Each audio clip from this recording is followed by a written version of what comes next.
Are you coming back to school with me?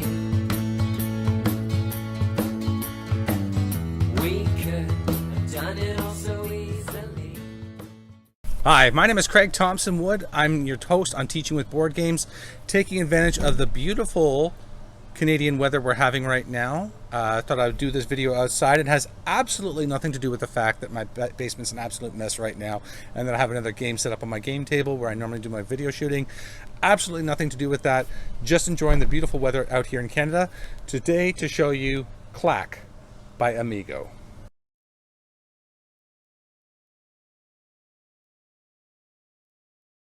So diving right into the report card for Clack, I'm going to give the number of players a B+.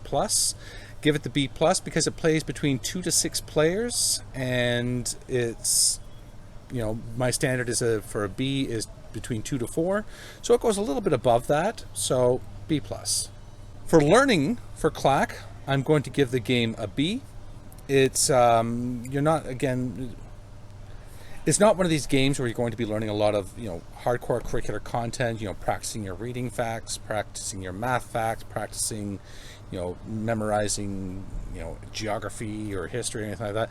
This game is more about training your brain to just think in some of these different ways to develop some of those cognitive skills and your mental strategies, your fine motor skills, things like that. So it's a game which is good for what it does because it is teaching these things which are difficult to teach in other ways.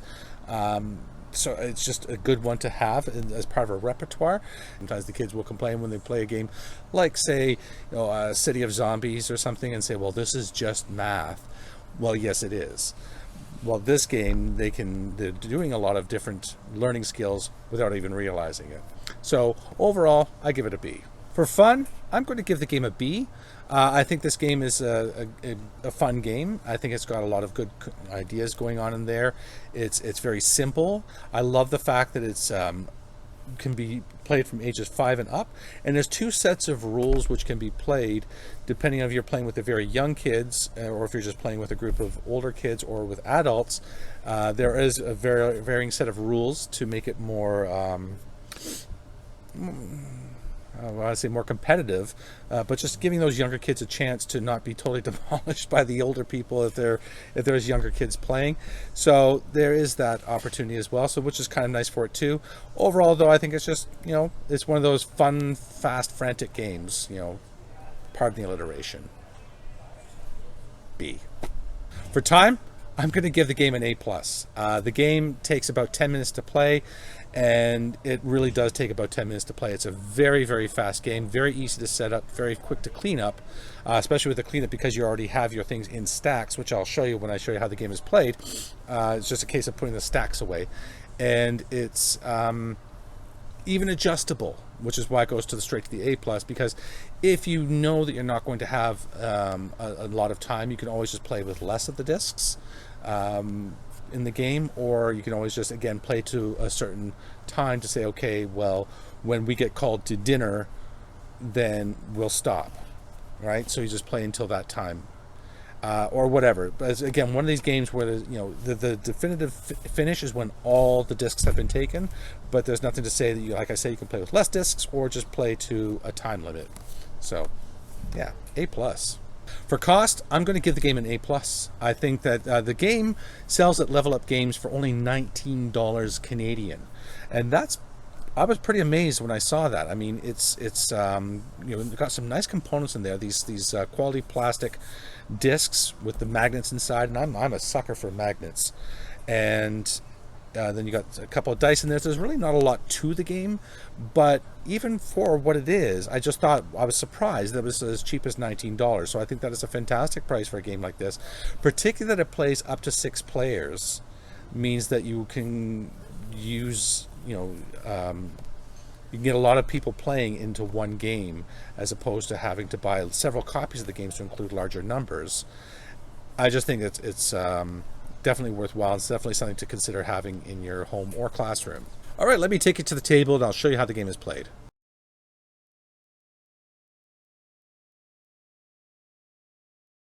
So in setting up for a game of Clack, it's quite simple. You're just taking all of the discs that are here and you're going to spread them out across your table like so. So let me bring you back when I've got this set up.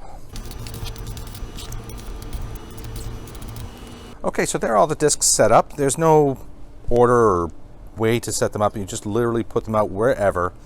And then it says the oldest player is going to start, and you have these dice. Now the dice indicate the color that you're looking for, and which is going to match here. So if I roll red, then I'm looking for red shapes on there. If you roll a white, then it's wild, and it can be any color. Then you have the shape that you're looking for. So are you looking for, red arrows? Are you looking for red flowers? Are you looking for purple stars or yellow feet? And so those are the things that you're looking for. And when you roll the dice, so here now I'm looking for green feet. So now every player is going to, you can only use one hand. The rules say you can only use one hand. I guess that stops you from grabbing with both at the same time. But you're looking for green feet. So you grab all the green feet you can find and you start putting them into a stack like so. So while I'm doing this, the other players obviously are going to be grabbing theirs as well. And so once all the green feet are gone, I think that is all the green feet, then it goes to the next person and they roll. So now we're looking for yellow flowers. So yellow flowers, again, so this player's grabbing there, maybe this player grabs that one, and then I grab that one. And then this player grabs that one. Okay.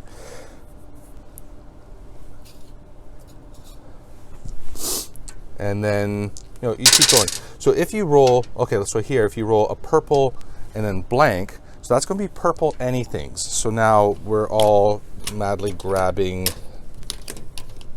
purple, any shape that we can find, anything with a purple on it.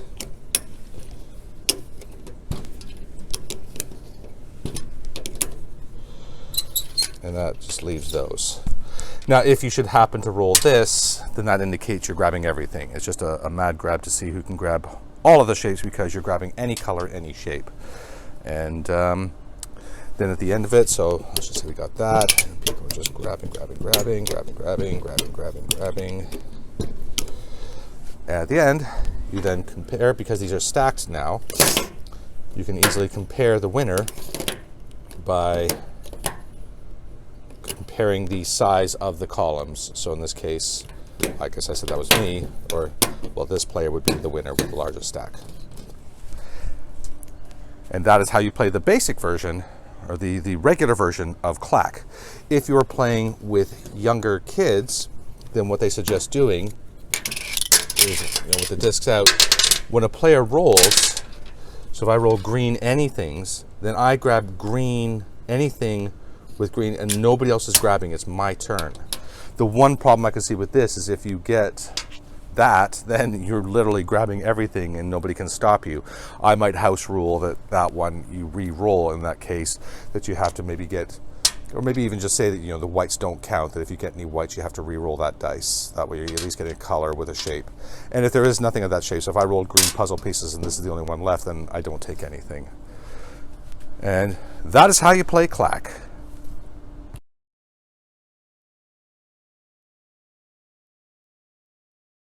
So Clack is a game which I would see, as I said earlier, being functional in a classroom setting or a home setting. It's a kind of game that you can play with young kids or as a family. And even a family that has young kids could play the game with the amended rules. So I think that it's the kind of thing too that because the pieces are very durable, it suits well in a school. Provided even if you lose pieces, which you obviously shouldn't want to do now, provided you don't lose the dice. If you lose the dice, then you're really in trouble. But if you lose the discs, then it's not going to ruin the game. It's not like you have to have every disc to play the game. So this is the kind of game too which is perfect for a school setting because it is so durable. It has all the you're not going to be able to bend the pieces. You're not going to be able to, I guess you could crack them if you really tried to. And Lord knows in schools, durability of the game is something that we teachers hold very highly. As for the skills that are developed in there, I mean, you have your cognitive skills, you have your mental reasoning, you have your visual reasoning, you have your fine motor skills, you have your just your mental processing speeds happening, your just all your recognitions of shape and color in there too. A lot of different things happening in here. The one downside, of course, is the fact that it's not going to be suitable for anybody who's red-green colorblind.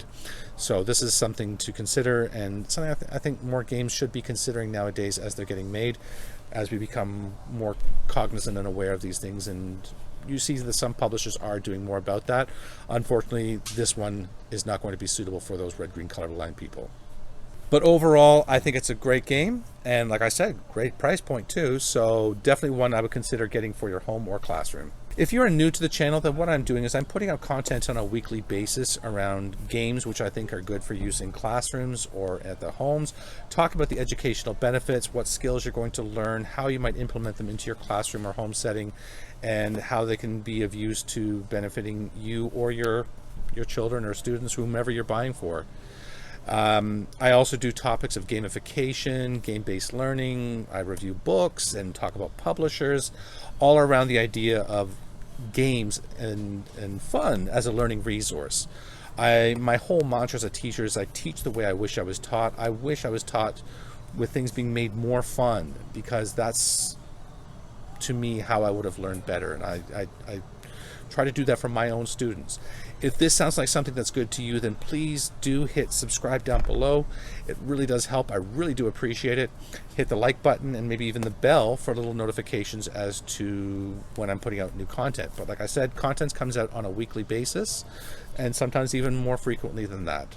And that is going to wrap it up for today's episode. Until next time, I am Craig Thompson Wood, your host on Teaching with Board Games, saying thanks for coming to the classroom. Are you coming back to school with